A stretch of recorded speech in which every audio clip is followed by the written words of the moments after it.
Running ইস্যুর পিছে দৌড়াতে দৌড়াতে আপনি কন্ট্রোল করতে পারবেন না।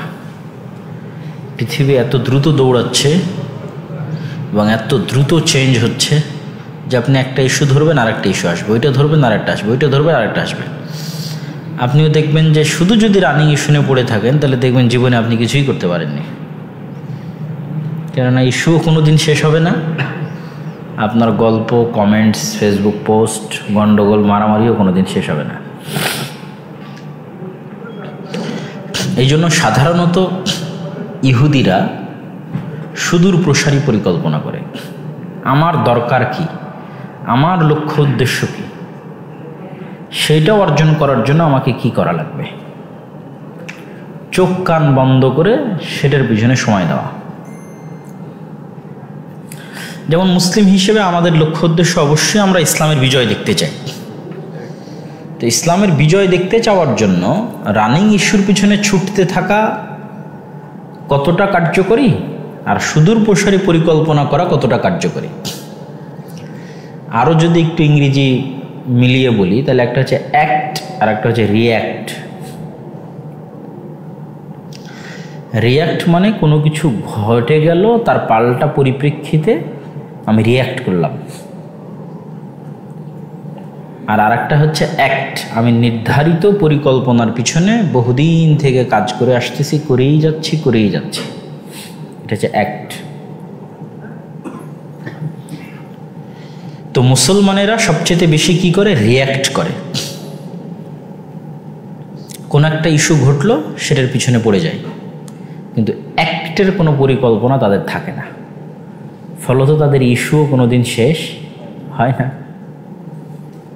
এই ফিলিস্তিনে হামলা হলো, মিছিল, মিটিং, আন্দোলন, শেষ, ঠান্ডা। আবার দেখা যায় নারী সংস্কারের প্রতিবেদন জমা হলো, আবার উত্তাল, আবার মিছিল, মিটিং, লিল্লাহি তাকবীর, আল্লাহু আকবার, আবার ঠান্ডা, আবার আর একটা আসবে, আবার ঠান্ডা। কিন্তু এগুলো যেন না হয় তার জন্য কেউ কিন্তু অ্যাক্ট করতেছে না। কেউ কিন্তু 50 বছরের কোনো প্ল্যান তৈরি করে কাজ করতেছে না যে আজ থেকে 50 বছর পর যেন এই ধরনের ঘটনা ঘটারই সুযোগ না পায়। ওইটার জন্য কাজ করাটা হচ্ছে আসল কাজ। আর মা জারায়াত তথা চলমান রানিং ইস্যুর পিছনে দৌড়াতে থাকা, সময় নষ্ট করা এবং আমাদের যে টাইম সেটার মূল্য আছে, আমাদের যে প্রোডাক্টিভ পাওয়ার, উৎপাদন ক্ষমতা সেটার মূল্য আছে, এগুলো সব আমরা ধ্বংস করে ফেলতেছি। মুসলিম উম্মাহ দুইটা জিনিসের পিছনে বর্তমান যুগে সবচেয়ে বেশি তাদের সময় নষ্ট করেছে,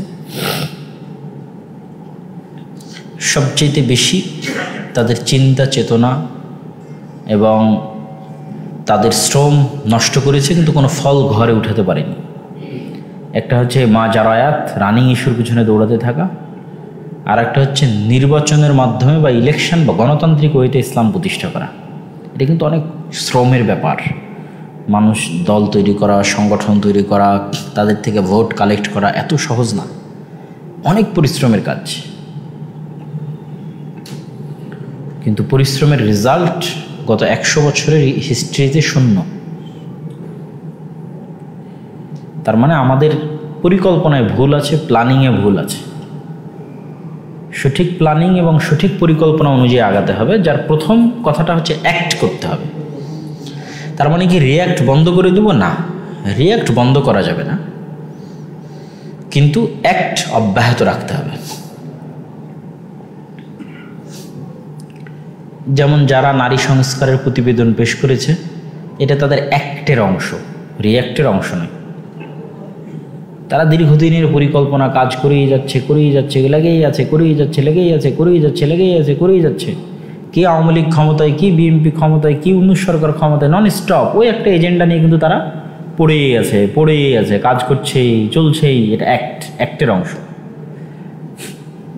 তাদের অ্যাক্ট মাঝে মধ্যে ফুটে ওঠে, তখন আমরা রিয়্যাক্ট করি। তা আমাদের কিন্তু কোনো অ্যাক্ট নাই, আমাদের কোনো সুদূর প্রসারী পরিকল্পনা এবং সেটার ভিত্তিতে কাজ করতে থাকা সেটা কিন্তু নাই। এই জন্য আমি সব বক্তব্যে বলেছি যে মুসলমানদের শক্তিশালী প্রতিষ্ঠান লাগবে। তো তারও আগে ভূমিকা হিসেবে বলি যে কিছু মুসলমান আছে তারা রিয়্যাক্টের মধ্যেও নাই, অ্যাক্টের মধ্যেও নাই। একদল তো আছে অ্যাক্ট না করুক, রিয়্যাক্ট তো করতেছে। আর একদল আছে রিয়াকশানের মধ্যেও নাই, অ্যাকশানের মধ্যেও নাই। এটা কিন্তু হওয়া যাবে না। কেননা দিন শেষে আমরা হচ্ছি মুসলিম উম্মার একটা সদস্য, এবং যখনই মুসলিম উম্মার সদস্য তখন উম্মাহ চেতনা যেটা, যে আল মুসলিম ও আখুল মুসলিম, এক মুসলিম আর এক মুসলিমের ভাই, এবং কাজাসাদিন ওয়াহিদ, এক শরীরের মতো। কোথাও যদি কেউ কষ্ট পায় তাহলে পুরো মুসলিম বিশ্ব কষ্ট পাবে। এই যে মুসলমানদের যে ভ্রাতৃত্ব, সেটার মেম্বারশিপ থেকে তাহলে তুমি বের হয়ে গেলাম। মানে ফিলিস্তিনে মুসলমানদের উপর জুলুম হচ্ছে, আমার কোনো অ্যাকশনও নাই, কোনো রিয়াকশনও নাই, তাহলে তো আমি মুসলিম উম্মার মেম্বার কিনা সেটাই তো সন্দেহযুক্ত। উম্মতে মোহাম্মদীর অংশ কিনা সেটাই তো সন্দেহযুক্ত। কেননা উম্মতে মোহাম্মদীর অংশ হতে হলে মুসলিম ভ্রাতৃত্বের পাঠ হতে হবে, যে মুসলিম ভ্রাতৃত্বের বুনিয়াদ হচ্ছে কালিমাতু লা ইলাহা ইল্লাল্লাহ, যেটা উর্দুতে বলে তেরা মেরা রিশতা কেয়া লা ইলাহা ইল্লাল্লাহ, যেটা 1947-এ সিলেটের মাটিতে উচ্চারিত হতো। এই স্লোগানের ভিত্তিতেই সিলেট আসাম থেকে আলাদা হয়ে বাংলাদেশের সাথে যুক্ত হয়েছে, যে তোমার আর আমার সম্পর্ক কি, সম্পর্কের ভিত্তিটা হচ্ছে লা ইলাহা ইল্লাল্লাহ। পাকিস্তানের পাঞ্জাবি, সিন্ধি, বালুচি, তাদের সাথে 1000 কিলোমিটার দূরের বাঙালিদের রিলেশনটা কি, বা ওই রোহিঙ্গার, আরাকানের রোহিঙ্গা তাদের সাথে, অথবা মালদ্বীপের মুসলমানদের সাথে, অথবা ফিলিস্তিনের মুসলমানদের সাথে আমাদের সম্পর্কটা কি, লা ইলাহা ইল্লাল্লাহর ভিত্তিতে। এবং অবশ্যই যখন একজন মানুষ মুসলিম হিসেবে বিবেচিত হবে তখন তার হক আমাদেরকে দিতে হবে। তার হক যদি আমরা দিতে না চাই তাহলে তাকে মুসলিম থেকে খারিজ করতে হবে। আহলুস সুন্নাত ওয়াল জামাত থেকে বের হয়ে গেলেই ইসলাম থেকে বের হয়ে যায় না। শেখুল ইসলাম ইবনে তাইমিয়ার একটা বক্তব্য আছে যে আল্লাহর নবী যে বাতিল ফেরকাগুলোর কথা বলেছে, সেই বাতিল ফেরকাগুলো ইসলামের মধ্যের বাতিল ফেরকা। যে আমার উম্মত 70 ভাগ বা 71 ভাগে বিভক্ত হয়ে যাবে, ইসলামের মধ্যে থেকে বিভক্ত হয়ে যাবে। ইসলামের বাইরে মানে পরিপূর্ণ কাফের, খারেজ আনিল ইসলাম হয়ে গেলে তো আর সে উম্মতের মধ্যে অন্তর্ভুক্ত হয় না। যেমন আমরা যদি কাদিয়ানীদের কথা ধরি, তাহলে তাদেরকে আমরা এই ক্যাটাগরিতে ফেলতে পারবো না যে উম্মতে মুহাম্মাদের 70 ভাগে বিভক্ত হয়ে গেছে, তার মধ্যে একটা হচ্ছে কাদিয়ানী, কেন সে তো আসলে ইসলামের দায়রার মধ্যেই পড়ে না, ইসলামের এরিয়ার মধ্যেই পড়ে না। তাহলে আহলুস সুন্নাত ওয়াল জামাত থেকে খারিজ মানে এটা নয় যে ইসলাম থেকে খারিজ। তাহলে যতক্ষণ একজন ব্যক্তি ইসলাম থেকে খারিজ না হচ্ছে, তথা মুসলিম হিসেবে বিবেচিত হচ্ছে, তখন তার যে প্রাপ্য হকটা আছে সেটা আমাকে দিতে হবে। যেমন রাসূলুল্লাহ সাল্লাল্লাহু আলাইহি সাল্লামের ভাষা অনুযায়ী দুই একটা হকের কথা বলি। অনেক হকের কথা আল্লাহ নবী বলেছে যে এক মুসলিমের উপর আর এক মুসলিমের হক কি। যেমন সাক্ষাৎ হলে সালাম দেওয়া, কেউ সালাম দিলে সেটার উত্তর দেওয়া, মৃত্যুবরণ করলে জানাজায় উপস্থিত হওয়া, অসুস্থ হলে দেখতে যাওয়া, ঠিক আছে, এগুলো হচ্ছে হাঁচি দিলে হাঁচির উত্তর দেওয়া। এগুলো রাসূল সাল্লাল্লাহু আলাইহি ওয়াসাল্লাম বলতেছে এক মুসলমানের উপর আর এক মুসলমানের হক। এটা না যে সালাফির উপর সালাফির হক, বা আহলে হাদিসের উপর আহলে হাদিসের হক, বা হানাফির উপর হানাফির হক, এটা না। এটা হচ্ছে এক মুসলিমের উপর আর এক মুসলিমের হক। যতক্ষণ সে ইসলামের দায়রার মধ্যে আছে, কাফের না হয়ে গেছে, মুরতাদ না হয়ে গেছে, ততক্ষণ তারা এই হকটা দিতে হবে। এই ভ্রাতৃত্বটা আপনাকে রক্ষা করতেই হবে। আমরা মুসলমানেরা মুসলমানদের সাথে ওই রকম আচরণ করি যেমনটা আমরা কাফের মুশরিকদের সাথেও করি না, যেমনটা আমরা হিন্দুর সাথেও করি না, যেমনটা আমরা ইউরোপ আমেরিকায় গেলে সাদা চামড়ার যারা ইহুদি খ্রিস্টান আছে তাদের সাথেও করি না। তাহলে সাদা চামড়ার ইহুদি খ্রিস্টানের সাথে রিলেশনটা কি? যে সবাই আদমের সন্তান, যেটা রাসূলুল্লাহ সাল্লাল্লাহু আলাইহি ওয়াসাল্লাম বলেছে যে ইন্না আবাকুম ওয়াহিদ, আল্লাহ সুবহানাহু ওয়া তাআলা বলেছে আমি তোমাদের এক পুরুষ এক নারী থেকে সৃষ্টি করেছি। সবার পিতা একজন। ডোনাল্ড ট্রাম্পের পিতা, জো বাইডেনের পিতা, ডক্টর ইউনূসের পিতা একজনই, আদম আলাইহিস সালাতু ওয়াস সালাম। ফলত মানুষ হিসেবে একটা কার্টিসি, একটা ন্যূনতম মর্যাদা এবং সম্মান মেনটেন করতে হয়। দারুল কুফরের সাথেও দারুল ইসলামের একটা ন্যূনতম সম্পর্কের নীতিমালা আছে, যেটা রাসূল সাল্লাল্লাহু আলাইহি ওয়াসাল্লাম মেনটেন করেছে, খোলাফায়ে রাশিদিন মেনটেন করেছে, পরবর্তী খলিফারা মেনটেন করেছে। যে একটা মুসলিম দেশে একজন কাফের ঢুকলে আপনি তাকে হত্যা করে দিবেন, এরকম কোনো সিস্টেম নাই। যে সে কাফের তাকে হত্যা করো, এরকম কোনো ওপেন পারমিশন কিন্তু ইসলামে নাই। যে সে কাফের তো তাকে হত্যা করা যাবে, এরকম ওপেন পারমিশন নেই। একদম যুদ্ধক্ষেত্রে যখন যুদ্ধ চলতেছে তখনই একমাত্র হত্যা করা যাবে। আমার সামনে একজন অস্ত্র ধারণ করে আছে, আমিও তার বিপরীত অস্ত্র ধারণ করে আছি, ওই দেশের সাথে আমার যুদ্ধ চলতেছে, একমাত্র তখনই হত্যা করা যাবে। তাছাড়া অসংখ্য রুলস আছে। তাহলে কাফেরের সাথেও আমাকে উঠা বসা করতে হচ্ছে, ন্যূনতম সম্পর্ক রক্ষা করতে হচ্ছে মানুষ হিসেবে। তাহলে যে মুসলিম হয়েছে, ইসলাম গ্রহণ করেছে, তার সাথেও আমার একটা সম্পর্কের এবং ভ্রাতৃত্বের ভিত্তি আছে, যেটা কোরআন এবং সহিহ হাদিস দ্বারা প্রমাণিত হক আছে, সেটা আমাকে তাদের দিতে হবে। কিন্তু দুর্ভাগ্যজনক হলেও সত্য, আমাদের অবস্থা কেমন দাঁড়িয়েছে যে আমরা ইহুদি খ্রিস্টানের সাথে যে ব্যবহারটা করি, সে ব্যবহারটা আমার এক মুসলিম ভাইয়ের সাথে করি না। এটাই হচ্ছে আমাদের সবচেয়ে বড় হতাশার কারণ। তো আমি যেটা বলতেছিলাম যে একদল মানুষ আছে যারা অ্যাক্টও করে না, রিয়াক্টও করে না। তাহলে তাদের মধ্যে উম্মাহ চেতনা, উম্মতে মুহাম্মাদির যে ভ্রাতৃত্বের মানদণ্ড, সেটার থেকে তো তারা বের হয়ে গেছে। তাহলে প্রথমত আপনাকে মুসলিম মুসলিম ভালোবাসা এবং ভ্রাতৃত্বের মানদণ্ডের মধ্যে আসতে হবে।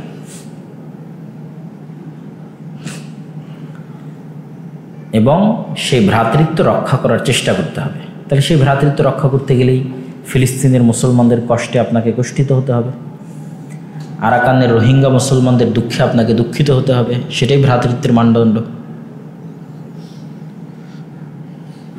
এবং সেই ভ্রাতৃত্ব আপনার দেশের অভ্যন্তরেও মেনটেন করতে হবে।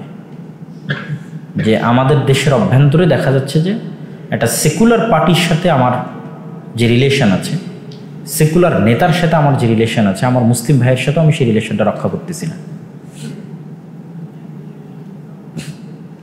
তো সেকুলারিজমও তো খারাপ জিনিস, সেকুলারিজমও তো ভ্রান্ত জিনিস, ন্যাশনালিজমও তো ভ্রান্ত জিনিস, বেদাতও ভ্রান্ত জিনিস।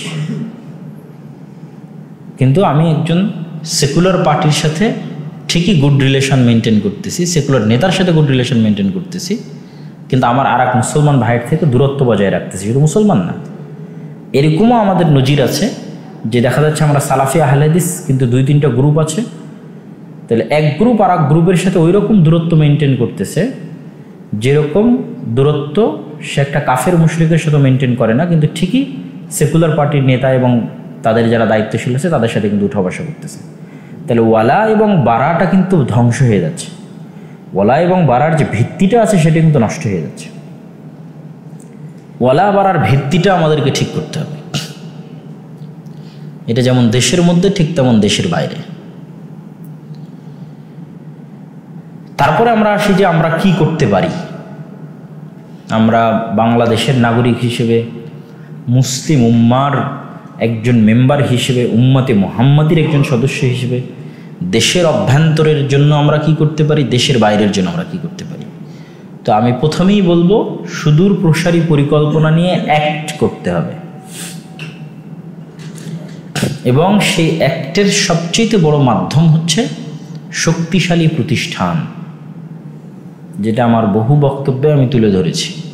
শক্তিশালী প্রতিষ্ঠান মানে শক্তিশালী মিডিয়া, শক্তিশালী অর্থনৈতিক প্রতিষ্ঠান, যেমন ব্র্যাক, বিকাশ, পাওয়ারফুল অর্থনৈতিক প্রতিষ্ঠান, প্রথম আলো, ডেইলি স্টার, পাওয়ারফুল মিডিয়া। আমরা সেগুলোর বিরুদ্ধে বলতে পারি, কিন্তু সেগুলোর অল্টারনেটিভ কই? বিরুদ্ধে বললেই কিন্তু সমাধান হয় না, অল্টারনেটিভ দাঁড় করাতে হয়। এগুলো তো গেল দেশের মধ্যে। আন্তর্জাতিক পর্যায়ে যেগুলো বড় বড় প্রতিষ্ঠান আছে, সেগুলোরও কোনো অল্টারনেটিভ মুসলমানরা দাঁড় করাইতে পারে। যেমন জাতিসংঘের অল্টারনেটিভ হিসেবে ওআইসি অকেজ, অকার্যকর, ঠিক আছে। তো প্রতিষ্ঠান অনেক বড় একটা বিষয়। প্রতিষ্ঠানের পিছনে যদি কাজ করা যায় সুদূর প্রসারী পরিকল্পনা নিয়ে, তাহলে অবশ্যই ইম্প্যাক্টটা কী হবে, যখন পাওয়ার ট্রানজিশন হয় এবং ক্ষমতার শূন্যতা তৈরি হয়, তখন ক্ষমতা বাই ডিফল্ট শক্তিশালী প্রতিষ্ঠানগুলোর কাছে চলে যায়।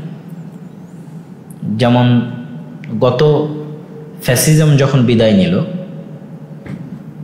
বর্তমান সরকার তো আর ভোটের মাধ্যমে নির্বাচিত হয়ে আসেনি, তাহলে অটোমেটিক বাই ডিফল্ট বাংলাদেশের সবচেয়ে শক্তিশালী প্রতিষ্ঠান হচ্ছে বাংলাদেশ আর্মি। না কোনো রাজনৈতিক দল, না কোনো পার্টি না কিছু, এটা প্রতিষ্ঠান, ইনস্টিটিউট। তো অটোমেটিক ক্ষমতা তাদের কাছে চলে গেছে, কেননা তারা সবচেয়ে শক্তিশালী ইনস্টিটিউট।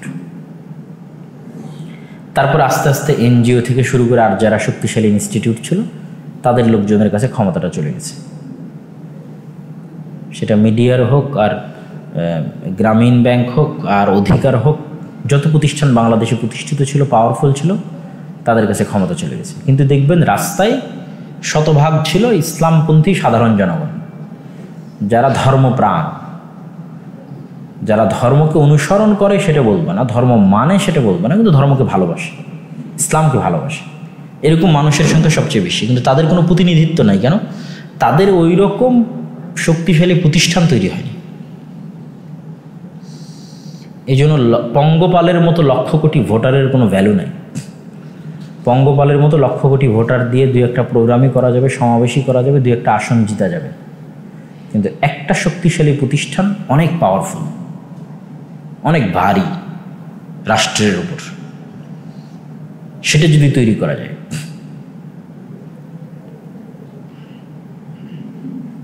এবং আরো একটা বিষয় আমাদের মাথায় রাখতে হবে যে মানুষকে গণতন্ত্রের বিষয়ে আমি কোনো সময় এখন ইদানিং গণতন্ত্রের বিষয়ে কুফরি, শিরকি এগুলো বাক্য ব্যবহার করি না। কেননা এগুলো বাক্য ব্যবহার করে শুধু ফতোয়াই দেওয়া হয়, মানুষকে বোঝানো যায় না। এই জন্য এগুলো বাক্য ব্যবহার করা বাদ দিয়ে আন্তরিকভাবে মানুষকে বোঝাতে হবে যে গণতন্ত্র পৃথিবীর সবচেয়ে, রাষ্ট্র পরিচালনার সবচেয়ে ব্যর্থ সিস্টেম। লজিক্যালি,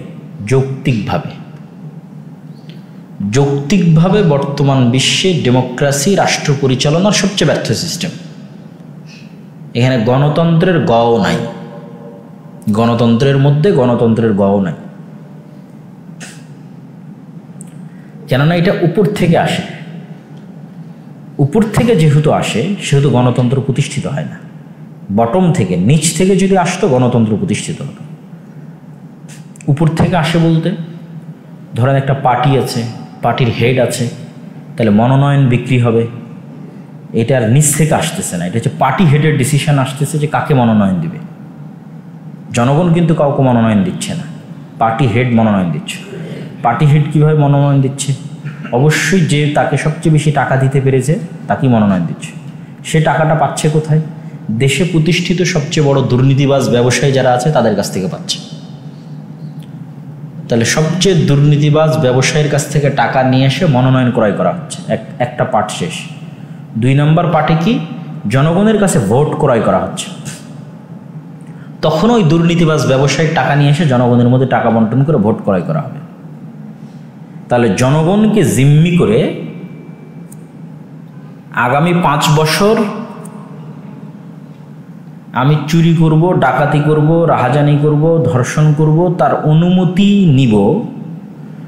আর মানুষের মজা একটাই, আনন্দ একটাই কি আমি ভোট দিতে পারলাম। জাস্ট এই একটা মজার বিনিময়ে আগামী 5 বছর চুরি করা, ডাকাতি করার স্বাধীনতা দেওয়া। এবং মানুষকে জাস্ট এই একটা মজা দিয়ে ভুলিয়ে রাখা হয় যে তুমি ভোট দিতে পারতেছো, এটা মজা। কি মজা একটা ভোট দাও, ভোট দেওয়ার মজা, এটা আনন্দ, তাৎক্ষণিক সাময়িক আনন্দ, এটার দীর্ঘস্থায়ী কোনো ইম্প্যাক্ট নাই। এবং 5টা বছরের জন্য পারমিশন দেওয়া হয় চুরি, ডাকাতি, রাহাজানি, খুন সব কিছু করার জন্য। এবং শাসন প্রতিষ্ঠা হয় এলিট শ্রেণীর, সমাজের দুর্নীতিবাজ ব্যবসায়ীদের, সমাজের টপ লেভেলের মিডিয়ার, যারা সমাজটাকে উপর থেকে কন্ট্রোল করে তাদের শাসন প্রতিষ্ঠা হয়, জনগণের নয়। তাহলে জনগণের শাসন কিভাবে প্রতিষ্ঠা হবে, মানে প্রকৃত গণতন্ত্র কিভাবে আসবে? সত্যিকার যদি জনগণের শাসন প্রতিষ্ঠা করতে চাওয়া হয়, যেখানে জনগণ প্রতিষ্ঠা করবে, তাহলে দেখবেন যে গ্রামগঞ্জে অসংখ্য মসজিদ চলতেছে, গ্রামের মানুষ একত্রিত হয়ে একমত হয়ে চালাচ্ছে। অসংখ্য মাদ্রাসা চলতেছে, গ্রামের মানুষ একত্রিত হয়ে একমত হয়ে চালাচ্ছে। ব্রিটিশ আমলে গ্রামগঞ্জে পঞ্চায়েত ছিল, বিচার সালিশ হতো। তো পরামর্শের ভিত্তিতে একজনকে নির্ধারণ করা নেতা, এটা কঠিন কিছু নয়। এটা সবচেয়ে কম খরচে, সবচেয়ে দ্রুত সময়ে করা যায়। সেটাকেই আমরা বানিয়ে দিয়েছি বিভেদের রাজনীতি। তো আপনি একটা গ্রামের মানুষকে দায়িত্ব দেন যে বাবা তোমরা পরামর্শ করে তোমাদের গ্রামের একজন নেতা নির্ধারণ করো। গ্রামের মানুষ একদিন ওপেন ফিল্ডে বসে মতামত দিয়ে বলবে যে আমাদের গ্রামের নেতা অমুক। এবার বটম থেকে আসতেছে, কিন্তু এখন আর ব্যবসায়ীর টাকা নিয়ে, নেতাকে টাকা দিয়ে মনোনয়ন কিনে, ভোট কিনে কিন্তু আমি ক্ষমতায় যাচ্ছি না, একদম রুট লেভেল থেকে উঠে আসতেছে যে রিয়াল প্রকৃত গণতন্ত্র। তাহলে গ্রামের মানুষ একত্রিত হয়ে বসে বলতেছে ঠিক আছে অমুক আমাদের নেতা। তো একটা ইউনিয়নে যে কয়টা গ্রাম আছে ওই গ্রামের নেতারা একত্রিত হয়ে পরামর্শ করে বলবে যে অমুক আমাদের ইউনিয়নের প্রধান, চেয়ারম্যান। ইউনিয়নের চেয়ারম্যানরা একত্রিত হয়ে পরামর্শ করে বলবে অমুক আমাদের উপজেলার চেয়ারম্যান। উপজেলার চেয়ারম্যানরা একত্রিত হয়ে পরামর্শ করে বলবে অমুক আমাদের আসনের এমপি। এমপিরা একত্রিত হয়ে পরামর্শ করে বলবে অমুক আমাদের প্রাইম মিনিস্টার। যখনই পরামর্শের উপর ছেড়ে দিবেন তখন ইজি। ঠিক যখন 36শে জুলাই বা 5 আগস্টের পর যদি ছাত্ররা বলতো আমাদেরকে ভোট দেন আমরা নেতা হব, বিএনপি বলতো আমাদের ভোট দেন আমরা নেতা হব, তখনই মারামারি লেগে যেত। তাহলে মারামারি থেকে বাঁচার উপায় কি? তোমরা সবাই পরামর্শ দাও তোমাদের চেয়ে বেস্ট কে দেশ পরিচালনার জন্য যোগ্য। এটা হলো বেস্ট এক্সাম্পল যে ইসলামের নেতৃত্ব নির্বাচন যে কতটা এফেক্টিভ, কতটা লো কস্ট মানে খরচবিহীন, এবং কতটা গণ্ডগোল মারামারি কমানো, হিংসা বিদ্বেষ কমানো একটা সিস্টেম। যখন আপনি শুধু চাপিয়ে দিবেন যে তোমরা পরামর্শ দাও, পরামর্শ করে তোমরাই নির্ধারণ করো কে বেস্ট দেশ চালানোর জন্য, তখন অটোমেটিক বাই ডিফল্ট যোগ্য মানুষ ক্ষমতায় আসে। কেন ওখানে তখন আর গ্রুপিং করে ভোট ক্রয় করে নিজেকে নেতা ঘোষণা করার আর টেন্ডেন্সি থাকে না, তখন থাকে যোগ্য মানুষকে নেতৃত্ব দেওয়ার টেন্ডেন্সি। তো এই জন্য আমাদেরকে কন্টিনিউয়াস গণতন্ত্রকে প্রশ্ন করতে থাকতেই হবে। গণতন্ত্র এমন কোনো আল্লাহর বিধান নয়, এমন কোনো কোরআনের আয়াত নয়, বা ওই যে হিন্দুদের ভাষায় বলে যে এমন কোনো মহাভারত নয় যে যেটাকে প্রশ্ন করলে গুনাহ হবে, গুনাহে কাবিরা হবে। যেখানে গণতন্ত্র নিজেই বলতেছে যে এখানে বাকস্বাধীনতা আছে, তাহলে কেন সরাসরি গণতন্ত্রকে প্রশ্ন করার বাকস্বাধীনতা থাকবে না? গণতন্ত্রকে প্রশ্ন করারও বাকস্বাধীনতা থাকতে হবে। ইটসেলফ গণতন্ত্রকে কোশ্চেন করতে হবে যে গণতন্ত্র একটা ব্যর্থ সিস্টেম রাষ্ট্র পরিচালনার জন্য। যেটা আমি আমার বহু বক্তব্যে বলেছি যে গত 16 বছর বাংলাদেশে যে ফ্যাসিজম ছিল তার জন্য কোনো ব্যক্তি দায়ী নয়, গণতান্ত্রিক সিস্টেম দায়ী, সেকুলার সিস্টেম দায়ী। এইটার প্রতি মানুষকে সচেতন করে তুলতে হবে। এবং একটা সময় আসবে যখন মানুষ অটোমেটিক গণতন্ত্রকে ডাস্টবিনে নিক্ষেপ করে দেবে। আসবে, গণতন্ত্র পৃথিবীও চালাতে পারবে না, গণতন্ত্র দেশও চালাতে পারবে না। এবং ইসলামের যে নেতৃত্ব নির্বাচনের ব্যবস্থা সেটাতে ফিরে আসতে হবে।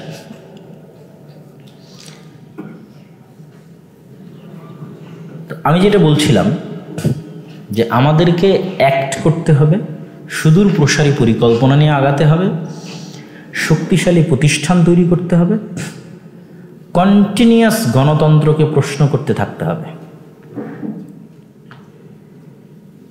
আর সর্বশেষ ন্যায় প্রতিষ্ঠার জন্য সংগ্রাম করা। কেন ন্যায় প্রতিষ্ঠার জন্য সংগ্রাম করা?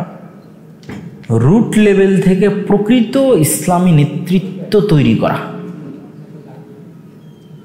আমাদের মধ্যে ইসলামী নেতৃত্ব নাই দেখেই আমরা রাষ্ট্রের নেতা হতে পারছি না। তাহলে আগে তো নেতা হওয়া শিখতে হবে, আগে তো নেতৃত্বের গুণ অর্জন করতে হবে। তাহলে কিন্তু এমনি আস্তে আস্তে দেখবেন যে যখন 50 জন 100 জন নেতৃত্বের গুণাবলী সম্পূর্ণ মানুষ তৈরি হয়ে গেছে, ওদের মধ্যেই কাউকে আল্লাহ সুবহানাহু ওয়া তাআলা রাষ্ট্রের নেতা হিসেবে বসার সুযোগ দিয়েছে। কিন্তু নেতাই তো নাই, যে বেসিক ভিত্তির উপর তৈরি করে নেতা তৈরি হবে সে বেসিক ভিত্তি তো ঠিক করা হয়নি।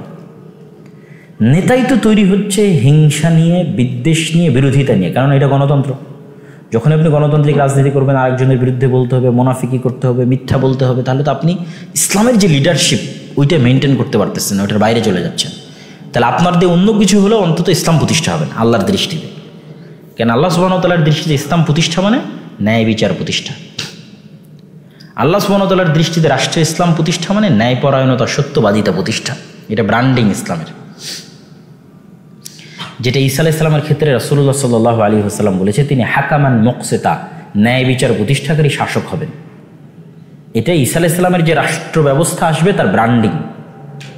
আল্লাহ নবী আগেই ব্র্যান্ডিং করে গেছেন যে ঈসা আলাইহিস সালাম কি প্রতিষ্ঠা করবেন, 7 বছরে ন্যায় প্রতিষ্ঠা করবেন। তাহলে ন্যায় বিচার প্রতিষ্ঠাটা হচ্ছে শাসন ব্যবস্থার মূল ভিত্তি। কেন শাসন ব্যবস্থার মূল ভিত্তি? আরও গভীরে যায়। কুলিল্লাহুম্মা মালিকাল মুলকি তুতিল মুলকা মান তাশা, যে হে আল্লাহ সকল ক্ষমতার রাজত্বের মালিক আপনি, আপনি যাকে ইচ্ছা তাকে ক্ষমতা দেন। তাহলে বোঝা গেল পার্মানেন্ট ক্ষমতাটা কার হাতে? আল্লাহর হাতে। আর বাকি সবার হাতে টেম্পোরারি ক্ষমতা। তাহলে ক্ষমতার মূল চাবিকাঠি কার হাতে? আল্লাহর হাতে। তাহলে ক্ষমতার মূল চাবিকাঠি যখন আল্লাহর হাতে, এবার আল্লাহ নিজের ক্ষেত্রে বলতেছে তিনি আজিজুন হাকিম, ইন্নী হারামতু যুলমা আলাইয়া। আল্লাহ বলতেছে যে আল্লাহ পৃথিবী পরিচালনা করেন ন্যায় ভিত্তিক, মানে আল্লাহ কারো প্রতি তার সৃষ্টিজীবের প্রতি জুলম করেন না। তাহলে আল্লাহর শাসন ব্যবস্থার মূল ভিত্তি হচ্ছে আল্লাহ ন্যায়পরায়ণ। তাহলে যখন ওই বৈশিষ্ট্যের সাথে তথা আল্লাহ সুবহানাহু ওয়া তাআলা যেই মূলনীতিতে পৃথিবী পরিচালনা করে ওই মূলনীতির সাথে যখন কারো মূলনীতি মিলে যাবে, তখন আল্লাহ সুবহানাহু ওয়া তাআলার যে ক্ষমতা, সারা পৃথিবীর একচ্ছত্র ক্ষমতা, ওই ক্ষমতার কিছু অংশ টেম্পোরারি আল্লাহর রহমতে এবং বরকতে পাওয়ার সে যোগ্য বলে বিবেচিত হয়ে যাবে। কেন? তার মধ্যে ওই গুণটা চলে এসেছে, সে ন্যায় প্রতিষ্ঠা করতে পারে। আল্লাহ তো সমগ্র পৃথিবী ন্যায়ের ভিত্তিতে চালায়। কোনো পশু প্রাণী, মানুষজন, নারী পুরুষ কারো প্রতি তিনি জুলম করেন না, কিয়ামতের মাঠেও করবেন না। এবং তার সবচেয়ে বড় ওয়াদা হচ্ছে মানুষ যদি কোথাও ন্যায় বিচার না পায় তাহলে কিয়ামতের মাঠে আল্লাহ সুবহানাহু ওয়া তাআলার কাছে ন্যায় বিচার পাবে। এই জন্য কিন্তু ইবাদতের মধ্যে সর্বশ্রেষ্ঠ ইবাদত যেটা সাবআতুন যিল্লুহুমুল্লাহু ইয়াওমা লা যিল্লা ইল্লা যিল্লুহ, শ্রেষ্ঠতম যেটাকে ঘোষণা করা হয়েছে সিরিয়ালে 1 নম্বর এসেছে ইমামুন আদিল, ন্যায়পরায়ণ দায়িত্বশীল। তিনি 1 নম্বরে। তাহাজ্জুদ গুজারের চাইতে, নফল সিয়াম পালনকারীর চাইতে 1 নম্বরে চলে গেছে ন্যায়পরায়ণ দায়িত্বশীল। এবং আপনি দেখবেন মুসলমানদের সমস্যাও কিন্তু ওই জায়গাতেই, যে মুসলমানদের প্রবলেমও কিন্তু ওই জায়গাতেই। আমি এমনি এই পয়েন্টটা উঠাই না এবং এই পয়েন্টটা বলি না, এবং এটাই আমার আজকের বক্তব্যের শেষ পয়েন্ট। মুসলমানদের সমস্যা ওই জায়গাতেই। আপনি ওসি, ডিসি, এসপি, মন্ত্রী, মিনিস্টার, তাহাজ্জুদ গুজার, হাজি, নামাজি অসংখ্য পাবেন। কপালে দাগ পড়ে গেছে সালাত আদায় করতে করতে এমনও পাবেন, মুখে দাঁড়িয়ে আছে এমনও পাবেন। মানে কালচারালি সে ইসলামকে ফলো করতেছে, বাহ্যিকভাবে ইসলামের সকল আনুষ্ঠানিকতা সে অনুসরণ করতেছে, কিন্তু অভ্যন্তরীণভাবে সে মুনাফিক। অভ্যন্তরীণভাবে সে পরিপূর্ণ ইসলামকে নিজের হৃদয়ঙ্গম করতে পারেনি, সে মুনাফিক। কেন? রাসূল সাল্লাল্লাহু আলাইহি ওয়াসাল্লাম তো বলেছে ইজা হাদ্দাসা কাযাবা, মুনাফিককে যে কথা বললে মিথ্যা বলে। মুনাফিককে ইজা তুমিনা খানা, আমানত রাখা হলে খেয়ানত করে। তাহলে সে ওসি, তো ওসির চেয়ারে বসে আছে, এটা আমানত না? তাহলে সে এখন হজ করেছে, উমরা করেছে, দাড়ি রেখেছে, সিজদা দিয়ে এখানে কড়া ফেলে দিয়েছে, কিন্তু আল্লাহ নবীর বাক্য অনুযায়ী সে মুনাফিক। কেন? সে তার ওই পদে ন্যায় প্রতিষ্ঠা করতে পারে। ওইটাই তো আমানত, আমানতের খেয়ানত করেছে, মিথ্যা বলেছে, তো মুনাফিক। তাহলে মুসলমানদের মধ্যে মুনাফিক মুসলমানের সংখ্যা প্রচুর। তখনই সে শতভাগ মুখলেস মুসলিম, যখন সে শতভাগ সত্যবাদী, শতভাগ আমানতদার, শতভাগ ন্যায়পরায়ণ। তারপরে সালাত আদায়কারী, তার সাথে সালাত আদায়কারী, তার সাথে সিয়াম পালনকারী। এবার একজন ব্যক্তি সালাত আদায় করতেছে, সে সত্যবাদী, সালাত আদায় করতেছে সে ন্যায়পরায়ণ, সালাত আদায় করতেছে সে আমানতদার। তাহলে তার মধ্যে নেতৃত্ব দেওয়ার গুণ আছে, সে অটোমেটিক বিজয়ী হয়ে যাবে। নেতৃত্বের প্রকৃত গুণাবলী আছে, সে অটোমেটিক বিজয়ী হয়ে যাবে। কিন্তু এই গুণগুলো যদি না থাকে তাহলে কিন্তু সে মুনাফিক। তো এই জিনিসটা আল্লামা ইকবালও রিয়ালাইজ করেছিলেন যে মুসলমানদের সংস্কার করতে হলে কোথায় সংস্কার করতে হবে।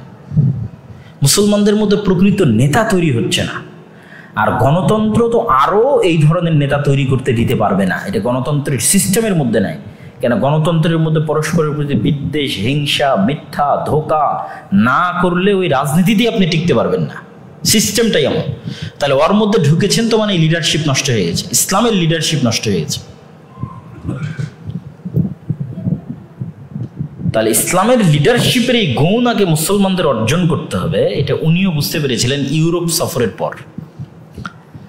উনি ইউরোপ সফরের পর উনি বলেছিলেন, सबक फिर से पर अदालत का, शुजाअत का, सदाकत का, लिया जाएगा तुझसे काम दुनिया की इमामत का। মুসলমানেরা তোমরা নতুন করে সবক শিখো সত্য বলার, ন্যায়পরায়ণ হওয়ার, আমানতদার হওয়ার, তাহলে আল্লাহ তোমাদেরকে পুনরায় পৃথিবীর নেতৃত্ব দিয়ে দিবে। কেন মুসলমানদের মধ্যে তো সবই আছে, কোন জিনিসের অভাব আছে মুসলমানদের মধ্যে? আজকে সারা পৃথিবীতে পরিবার ভেঙে গেছে, মুসলমানদের কাছে পরিবার আছে। আজ সারা পৃথিবী উলঙ্গ হয়ে গেছে, মুসলমানদের কাছে লজ্জা আছে। মুসলমানদের মা এবং বোনদের কাছে শালীনতা আছে। পৃথিবীর সকল সমস্যার সমাধান মুসলমানদের কাছে আছে, কিন্তু মুসলমানরা লিডারশিপটা হারিয়ে ফেলেছে, নেতৃত্ব দেওয়ার গুণগুলো হারিয়ে ফেলেছে। নেতা হওয়ার জন্য জন্মগত যে গুণগুলো লাগে, বাই ডিফল্ট যে গুণগুলো লাগে, সে গুণগুলো হারিয়ে ফেলেছে। তো এই জন্য আমি বলি যে ন্যায় প্রতিষ্ঠার চর্চা অটোমেটিক মানুষকে নেতা বানিয়ে দিবে। ওর মধ্যেই নেতৃত্বের গূঢ় রহস্য লুকিয়ে আছে। যদি ইসলামের দৃষ্টিতে ভাবি, কে নেতা হতে পারবে? ন্যায় প্রতিষ্ঠার চর্চা অটোমেটিক মানুষকে নেতা বানিয়ে দেয়। আপনি আজকে থেকে চেষ্টা করেন যে আপনি আপনার পরিবারে ন্যায় প্রতিষ্ঠা করবেন। পরিবারে মানে আপনার স্ত্রী, আপনার পিতা, আপনার মাতা, আপনার ভাই, আপনার বোন। তাহলে আপনি অটোমেটিক পরিবারের নেতা হয়ে যাবেন, একজন আমানতদার, সত্যবাদী, ন্যায়পরায়ণ। এভাবে ধীরে ধীরে আপনি সমাজে যান, তার চেয়ে বড় পর্যায়ে যান, তার চেয়ে বড় পর্যায়ে যান। যখনই এটাকে প্র্যাকটিস করবেন, ন্যায় প্রতিষ্ঠার চর্চা, তখন বাই ডিফল্ট আপনার মধ্যে নেতৃত্বের গুণাবলী বিকশিত হবে। কার নেতৃত্ব আল্লাহ সুবহানাহু ওয়া তাআলা কবুল করে নিবে সেটা তো আল্লাহ সুবহানাহু ওয়া তাআলা ভালো জানে। কিন্তু ইসলামের লিডারশিপ তৈরি হবে, যেটা প্রকৃত ইসলামের নেতৃত্ব, সেটা তৈরি হবে। এবং ওই জায়গাতে কিন্তু মুসলমানদের ত্রুটি। মুসলমানেরা দেখবেন যে শত শত ইসলামী দল, ইসলামী সংগঠন, তার কর্মী, মিছিল, মিটিং সব কিছু করতেছে, কিন্তু যাই দেখেন সে তার বোনকে তার পিতার সম্পত্তিতে ন্যায়ের ভিত্তিতে ভাগ দেয়নি। তাহলে ইসলামের বেসিক লিডারশিপে সে উত্তীর্ণ হতে পারেনি। সে যতই রাস্তায় লিল্লাহি তাকবীর দিক, আল্লাহু আকবার দিক, আল্লাহর দৃষ্টিতে সে নেতা হওয়ার যোগ্য নয়, তবে জান্নাতে যেতে পারে। কিভাবে জান্নাতে যেতে পারে? ওর বোনের কাছ থেকে ক্ষমা চাই নিল যে বোন, তোমাকে তো পিতার সম্পত্তিতে ভাগ দেয়নি, মাফ করে দিও। তো বোন বললো ঠিক আছে, মাফ করে দিলাম। তো ক্ষমা চাই না, জান্নাতে যেতে পারে, কিন্তু নেতা হতে পারবে না। কেন? ও যদি নেতা হয় তাহলে গত 16 বছর যা দুর্নীতি হয়েছে তার চেয়ে বেশি দুর্নীতি হবে। কেন? ও বোনেরটাই ভালো মতন দেয়নি, তো বাংলাদেশের 18 কোটি মানুষেরটা দিবে নাকি? দিবে না। তাহলে এইরকম যখন আপনি ধীরে ধীরে আপনার পরিবার, আপনার সমাজ, এই জায়গাগুলোতে যখন ন্যায় প্রতিষ্ঠার প্র্যাকটিসটা করবেন, তখন আপনার মধ্যে, যেটা ফেসবুকের যেমন অ্যালগোরিদম আছে, একটা হচ্ছে অরিজিনাল অ্যালগোরিদম, যে অরিজিনালি পোস্টটা কতজনের কাছে রিচ করেছে, এটাকে অর্গানিক না কি যেন বলে, যে অর্গানিক রিচ। আর একটা হচ্ছে আপনি বুস্ট করে রিচ করলেন। তো এটা কোনো মেকি লিডারশিপ তৈরি হবে না, দেখানো কোনো লিডারশিপ তৈরি হবে না, এটা অর্গানিক অরিজিনাল লিডারশিপ তৈরি হবে। এবং এরকম যে কোনো এক লিডারের হাতে ইসলাম প্রতিষ্ঠা হবে, এরকম যে কোনো এক লিডারের হাতে, যে চলমান কোনো কুফরি মতবাদের সাথে আপোষ করেনি। ঠিক আছে, চলমান কোনো কুফরি মতবাদের সাথে আপোষ করেনি, শক্তিশালী প্রতিষ্ঠান তার ব্যাকএন্ডে আছে, শক্তিশালী প্রতিষ্ঠান তৈরি করার চেষ্টা করেছে, এবং ন্যায়ের ভিত্তিতে, সত্যবাদিতার ভিত্তিতে নেতৃত্ব দিয়েছে। সমাজে, পরিবারে, সংগঠনে, মাদ্রাসায়, মসজিদে, দাওয়া সেন্টারে, এগুলো প্রত্যেকটা কিন্তু এক একটা প্র্যাকটিসের জায়গা, যেগুলোতে আমরা ব্যর্থ হই। মানুষ শতভাগ ন্যায় প্রতিষ্ঠা করতে পারবে এটা আমি বলিনি, কিন্তু আমাদের ব্যর্থতার মূল কারণ এটাই যে আপনি যে কোনো একটা ইসলামী দলে যান, ইসলামী সংগঠনে যান, গিয়ে দেখবেন সালাত, সিয়াম, হজ, যাকাত সব আছে, কিন্তু দুই গ্রুপের মধ্যে গ্রুপিং হয়ে গেছে, মিল নাই। কেন? ওখানে যিনি নেতা তিনি ন্যায় প্রতিষ্ঠা করতে পারেনি কর্মীদের মধ্যে। যে বেশি চামচামি করেছে তাকে পদ দিয়েছে, আর যে অনেক কাজ করেছে তাকে পদ থেকে বঞ্চিত করেছে, মানে তার প্রতি জুলম করেছে। তা আমার পুরো আলোচনার সারমর্ম টেনে নিয়ে আসি। আলোচনার শুরুতে আমি বলেছি রানিং ইস্যুর পিছনে দৌড়াতে থাকা, শুধু রিয়্যাক্ট করতে থাকা মুসলমানদের অনেক সময় নষ্টের একটা বড় জায়গা। তাহলে রিয়্যাক্ট করবে, কিন্তু মুসলমানদের অ্যাক্টও থাকতে হবে, 50 বছরব্যাপী প্ল্যান থাকতে হবে। 2 নম্বর বলেছি, এমন মুসলমান হওয়া যাবে না যে অ্যাক্টও করে না, রিয়্যাক্টও করে না, যে মুসলিম উম্মাহ এবং উম্মতে মুহাম্মাদি নিয়ে চিন্তা করে না এবং ইসলামের যে বেসিক ভ্রাতৃত্বের মানদণ্ড সেটা রক্ষা করে না। এক মুসলমানের উপর আর এক মুসলমানের যে হক আছে সেটা সম্পর্কে সচেতন নয়, আর এক মুসলিম ভাইয়ের সাথে কাফের মুশরিকদের চেয়েও খারাপ ব্যবহার করে, অথচ কাফের মুশরিকদের সাথে সে চেয়ে ভালো ব্যবহার করে।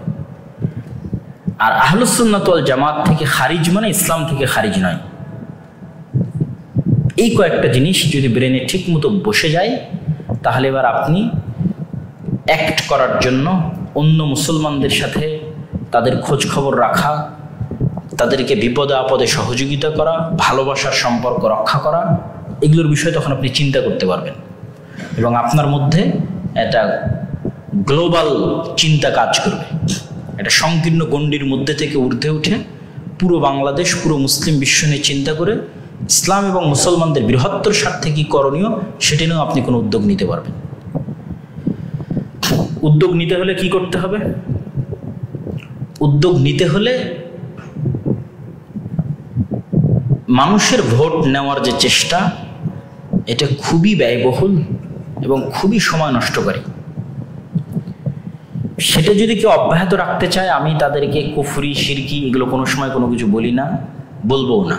আমি শুধু লজিক্যালি গণতন্ত্রকে কোশ্চেন করতে চাই এবং মানুষকে জানাতে চাই যে এটা একটা ব্যর্থ সিস্টেম, এবং মানুষকে এইটা বুঝাতে চাই যে গত 16 বছর যে ফ্যাসিজম ছিল তার জন্য এটাই দায়ী। সুতরাং এটার থেকে বের হয়ে আসার রাস্তা আমাদের খুঁজতে হবে। সে রাস্তাটা আমাদের কাছে ছিল, আছে। জুলাই পরবর্তী সময়ে আমরা দেখেছি যে কিভাবে পরামর্শের ভিত্তিতে যোগ্য নেতা নিয়ে আসতে হয়। সুতরাং এই সিস্টেমটাই কন্টিনিউ করার দাবি জানানো মুসলমানদের উচিত, ইসলামী দলগুলোর উচিত। তাহলে তারা ইসলাম প্রতিষ্ঠায় এক ধাপ এগিয়ে গেল। ওখান থেকে ব্যাকফুটে এসে যদি আপনি বলেন আমি নির্বাচনের ভিত্তিতে ইসলাম প্রতিষ্ঠা করব, তাহলে আপনি আবার 100 বছর পিছিয়ে গেলেন, আবার 500 বছর পিছিয়ে গেলেন। আর যদি বলেন না, ঠিক এখন যেভাবে পরামর্শের ভিত্তিতে নেতা নির্বাচিত হয়েছে, এই সরকার বিদায় নেওয়ার পর আবারও পরামর্শের ভিত্তিতে নেতা নির্ধারণ করতে হবে, তাহলে এটাই ইসলাম, ইটসেলফ এটাই ইসলাম। আপনার কাজ 100 বছর আগায় গেছে ইসলাম প্রতিষ্ঠার জন্য। কিন্তু এই জিনিসটা হয়তো অনেকেই বুঝে, হয়তো সম্ভব নয় এই কারণে বলে না। কিন্তু আমি আমার জায়গা থেকে আমি বলতেছি, বলতে থাকবো। আমার চিন্তা চেতনা ভুলও হতে পারে, এগুলো ইজতেহাদি বিষয়, চিন্তা চেতনার পার্থক্য থাকতেই পারে। তার মানে অন্যরাও খুব ভ্রান্ত, বাতিল, আমি খুব সঠিক, এরকমও নয়। তারপরের যেটা বিষয় সেটা কি? সেটা হচ্ছে গণতন্ত্রকে যেমন কোশ্চেন করতে থাকতে হবে, শক্তিশালী প্রতিষ্ঠান যেমন তৈরি করতে থাকতে হবে, ঠিক কোর লিডারশিপ তৈরি করার চর্চা অব্যাহত রাখতে হবে, যেটা গণতন্ত্রের মধ্যে সম্ভব নয়। সেটা যে ন্যায় প্রতিষ্ঠার কালচার তৈরি করা, অ্যাট ফার্স্ট নিজের মধ্যে, নিজের পরিবারের মধ্যে। আপনি চেক দিতে পারেন আপনি আপনার স্ত্রীর উপর ন্যায় প্রতিষ্ঠা করেছেন কিনা, তাহলে বুঝবেন আপনি সমাজের নেতা হওয়ার যোগ্য কিনা, আপনি রাষ্ট্রের নেতা হওয়ার যোগ্য কিনা। আল্লাহর দৃষ্টিতে, মানুষের দৃষ্টিতে বলিনি, গণতান্ত্রিক দৃষ্টিতে, আল্লাহর দৃষ্টিতে, কেন আমরা ইসলাম প্রতিষ্ঠার কথা বলতেছি। তাহলে আপনি আপনার স্ত্রীর উপর, আপনার ভাই, আপনার বোন, আপনার পিতা মাতা, তাদের সাথে ন্যায় ভিত্তিক আচরণে আপনি আপনার দৃষ্টিতে কততে কত দিবেন। যদি দেখেন হ্যাঁ 10-এ 9, 10-এ 10, তাহলে আপনার মধ্যে লিডারশিপের যোগ্যতা আছে। এবার আপনার বাইরে, পরিবারের বাইরে, সমাজে কোথায় অন্যায় হচ্ছে, সেই অন্যায়টাকে আল আমরু বিল মারুফ ওয়ান নাহি আনিল মুনকারের মাধ্যমে থামানোর চেষ্টা করা।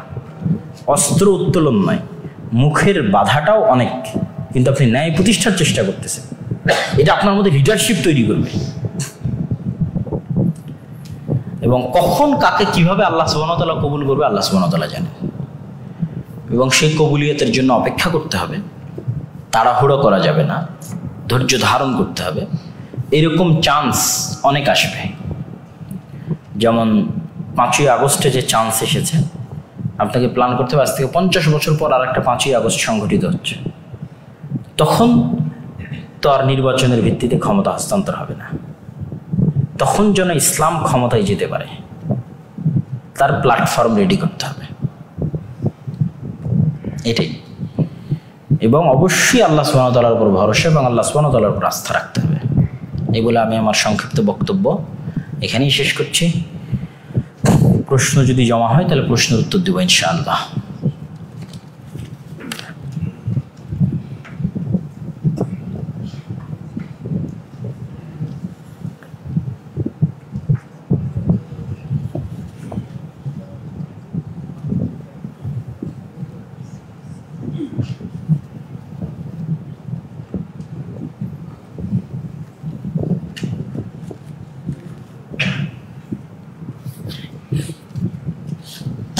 একজন লিখেছে, সেই যোগ্য নেতা কিভাবে ইসলাম প্রতিষ্ঠা করবে, জিহাদ ও কিতালের মাধ্যমে নাকি অন্য কোনো উপায়ে?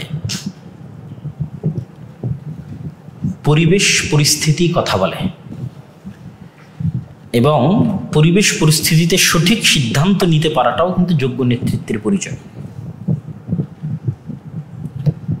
যেমন আমি যখন জুলাই আন্দোলন চলে তখনই আমি আলোচনা করেছিলাম, বক্তব্যে নয়, পার্সোনাল কথাই বলেছিলাম যে যদি সেনাবাহিনীও গুলি চালানো শুরু করে জনতার বিরুদ্ধে তাহলে এটা গৃহযুদ্ধের রূপ নেবে। বাংলাদেশ তখন কি হবে? গৃহযুদ্ধ। আর যখন গৃহযুদ্ধের রূপ নেবে তখন এরকম কত অসংখ্য দল অস্ত্র উত্তোলন করবে তার হিসাব নেই। তখন দেখা যাবে যে ভারতের সাথেও হয়তো বাংলাদেশের যুদ্ধ শুরু হয়ে গেছে। আর যখন এরকম গৃহযুদ্ধ রূপ নেবে তখন অন্তত 15-20 বছর যুদ্ধ চলবে, অন্তত 30 বছর যুদ্ধ চলবে। কিন্তু যেহেতু মাটিটা বাংলাদেশের, যদি এরকম 30 বছর যুদ্ধ চলে তাহলে 30 বছর পর যারা ক্ষমতায় আসবে তারা ইসলামপন্থীরাই আসবে। কিন্তু ওই সুযোগ না দিয়ে ওই মৃত আইসিইউর মধ্যে যে সিস্টেমটা আছে সেটাকে বাঁচানোর জন্যই কিন্তু পালিয়ে যেতে বলা হয়েছে, পালিয়ে যাওয়া হয়েছে। কেননা ডেমোক্রেটিক সিস্টেমটা তখন কিসের মধ্যে ছিল? আইসিইউর মধ্যে ছিল। তো এটাকে তো বাঁচাতে হবে। এখন যদি গৃহযুদ্ধ শুরু হয় তাহলে আইসিইউতেও এটা মারা যাবে। তারপরে 30 বছর যুদ্ধ চলার পর কোনটা ক্ষমতায় আসবে? ইসলামী খেলাফা ক্ষমতায় আসবে 100%। কিন্তু ওইটা যেন না আসতে পারে, এই জন্য আইসিইউর মধ্যে যেটা সেটা বাঁচাতে হবে। তো অতএব বাঁচাতে হলে কি করতে হবে? যেই ব্যক্তির উপর রাগ উঠেছে সেই ব্যক্তিকে সরিয়ে দিতে হবে। সুতরাং আপনি অ্যাজ এ পার্সন আপনি পালিয়ে যান, আমাদের এই ডেমোক্রেটিক সিস্টেমটাকে আমরা আইসিইউ থেকে বের করে আরেকবার একটু জীবন দিই। তো ডেমোক্রেটিক সেকুলার সিস্টেমটাকে আমরা আইসিইউ থেকে বের করে আরেকবার কি দিলাম? জীবন দিলাম, প্রাণ দিলাম। ফলত রাষ্ট্রীয়ভাবে ইসলাম প্রতিষ্ঠা আরো 50 বছর 100 বছর পিছিয়ে গেল। তো এই জন্য আমি বললাম কি, পরিবেশ পরিস্থিতি কথা বলবে, আপনি বলতে পারবেন না। সবসময় মানুষের জান এবং মালের নিরাপত্তা আগে। এই জন্য আমরা সবসময় বলেছি প্রতিষ্ঠিত সরকারের বিরুদ্ধে অস্ত্র উত্তোলন করা ইসলামের দৃষ্টিতে কেন জায়েজ নয়?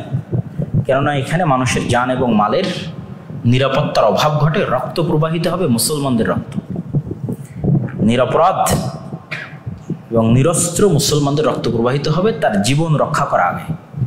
এই জন্য যে নেতৃত্বে থাকবে তারই সিদ্ধান্ত যে কখন কি করতে হবে সেই ভালো বলতে পারবে। অন্যের দানেই চলে, কিন্তু তারপরেও প্রতিষ্ঠানের একটা প্রজেক্ট থাকতে হবে, সেটা অন্যের দানে অন্যের সহায়তাতেই কিন্তু মানুষকে দেওয়ার।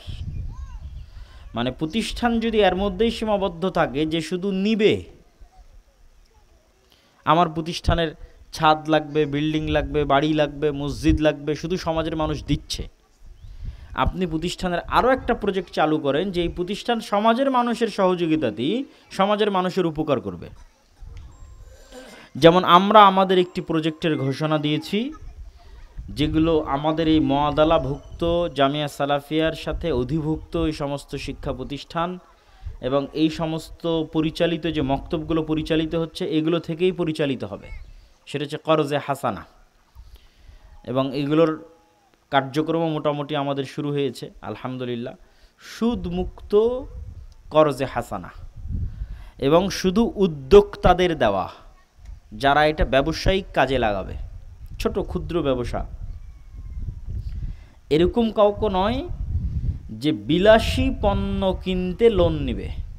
বিলাসী পণ্য মানে বাড়ির টিনের আছে, পাকা করবে, এই জন্য লোন লাগবে। বাড়ির ছাদ দিবে, এই জন্য লোন লাগবে। মোটর সাইকেল কিনবে, এই জন্য লোন লাগবে। এসি কিনবে, এই জন্য লোন লাগবে। ফ্রিজ কিনবে, এই জন্য লোন লাগবে। এগুলোর এগুলোর ক্ষেত্রে লোন চাওয়াই জায়েজ কিনা সেটা প্রশ্নবিদ্ধ। মানুষ বিপদে পড়ে গেছে, বাঁচতে পারছে না, অসহায় অবস্থায় আছে, মেডিকেলে আছে, অপারেশন হবে, এরকম অসহায় অবস্থায় মানুষ লোন চাইতে পারে, ধার চাইতে পারে, কর্জে হাসানা। কিন্তু স্বাভাবিক জীবন চলতেছে, তার চেয়ে একটু মান উন্নয়ন করবে, এই জন্য টাকা ধার নিবে, সেটা যদি সুদমুক্ত হয় সেটা জায়েজ কিনা এটা প্রশ্নবিদ্ধ। কিন্তু দেখবেন যে আমাদের সমাজের যত কিস্তি চলমান আছে, লোনের কিস্তি, তার প্রত্যেকটার বেশিরভাগ কিস্তিই হচ্ছে স্বাভাবিক জীবনের চাইতে আরেকটু ভালো থাকার প্রবণতা। এরকম না যে না খেয়ে মরে যাচ্ছিল, এই জন্য এখন লোন লাগবে। এই জন্য এই বদ অভ্যাস থেকে বের হয়ে আসতে হবে। এই বদ অভ্যাস মানুষকে মিথ্যা বলা শিখায়, আর একবার মিথ্যার কালচার প্রতিষ্ঠিত হয়ে গেলে নেতা হওয়া অসম্ভব। তখন চোর, ডাকাত, দুর্নীতিবাজ, বাটপার সমাজই তৈরি হবে। আর চোর, ডাকাত, দুর্নীতিবাজ, বাটপার দিয়ে কখনো রাষ্ট্রের নেতা হওয়া এবং রাষ্ট্রের ইসলাম প্রতিষ্ঠা করা সম্ভব নয়, অসম্ভব।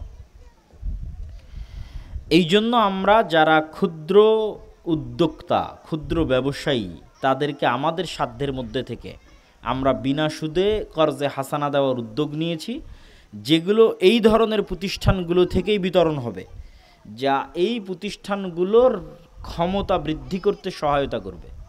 একটা মসজিদের ক্ষমতা বৃদ্ধি করতে, একটা মাদ্রাসার সামাজিক ক্ষমতা বৃদ্ধি করতে সহায়তা করবে। তাহলে আমি যদি আপনার কাছে সারমর্ম পেশ করি যে আল জামিয়া সালাফিয়ার অধিভুক্ত প্রতিষ্ঠানগুলো নিয়ে আমরা কাজ করছি কি কি লক্ষ্য উদ্দেশ্য নিয়ে। এক, এই শিক্ষা প্রতিষ্ঠানগুলোর শিক্ষার মান বাড়বে, এটা তো কমন। জামিয়া সালাফিয়া এই শিক্ষা প্রতিষ্ঠানের শিক্ষকদের ট্রেনিং দিবে, জামিয়া সালাফিয়ার সিলেবাস বাস্তবায়ন হবে, জামিয়া সালাফিয়ার টিচাররা এসে মাঝে মধ্যেই তদারকি করবে এবং অনেক সময় বিভিন্ন ফাইনাল পরীক্ষাও সেন্ট্রাল প্রশ্নপত্রের আলোকে অনুষ্ঠিত হবে। এবং এই সমস্ত প্রতিষ্ঠানের ছাত্রদের ভালো রেজাল্টের ভিত্তিতে সরাসরি জামিয়া সালাফিয়াতে ট্রান্সফার হওয়ারও সুযোগ থাকবে, ভর্তি পরীক্ষা ছাড়াই। এগুলো স্বাভাবিক। এর পাশাপাশি আরও সমাজে কি ভূমিকা রাখতে পারবে জামিয়া সালাফিয়া বা দাওয়া ইলাল্লাহর অধীনে পরিচালিত মক্তব প্রজেক্টগুলো, এরকম স্থানীয় লোকাল মাদ্রাসাগুলোর অধীনে এগুলোকে সেন্ট্রাল ব্রাঞ্চ হিসেবে, লোকাল ব্রাঞ্চ হিসেবে গণ্য করে ওই মসজিদগুলোতে দাওয়াতি কাজ এবং দিন শিক্ষার উন্নয়নের জন্য কাজে লাগানো হবে। আবার সমাজ থেকে ন্যায় প্রতিষ্ঠার যে আন্দোলন, সমাজে অন্যায়ের বিরুদ্ধে আন্দোলন করা, সেটিতেও এই প্রতিষ্ঠানগুলো ভূমিকা যদি রাখে, তাহলে এই প্রতিষ্ঠানগুলোই নিজে নিজে শক্তিশালী হবে। এবং দেখা যাচ্ছে আপনি যদি প্রতিষ্ঠানকে একটা ভালো শক্তিশালী প্রতিষ্ঠানে পরিণত করতে পারেন, আপনার ভালো মিডিয়া থাকে, শক্তিশালী অর্থনৈতিক প্রতিষ্ঠান থাকে, শক্তিশালী এরকম শিক্ষা প্রতিষ্ঠান থাকে, তাহলে দেখা যাচ্ছে আজ থেকে 15 বছর, 20 বছর, 30 বছর পর আবার এরকম কোনো প্রেক্ষাপট আসলো, তখন দেখবেন ক্ষমতা ট্রানজিশন হয়ে অটোমেটিক আপনার কাছে চলে এসেছে। আপনাকে ভোট চাওয়াও লাগবে না, নির্বাচন করাও লাগবে না। এরকম যখন কোনো স্বৈরাচার পালিয়ে যাবে, তখন দেখবেন অটোমেটিক ক্ষমতা ট্রান্সফার হয়ে শক্তিশালী প্রতিষ্ঠানের কাছে যেতেই হয়, ক্ষমতাকে কোনো ওয়ে থাকে না। কিন্তু আপনি ওই লেভেলে পৌঁছতে পারছেন কিনা সেটার পরীক্ষা আপনার, ওই রকম শক্তিশালী প্রতিষ্ঠান তৈরি করতে পারছেন কিনা।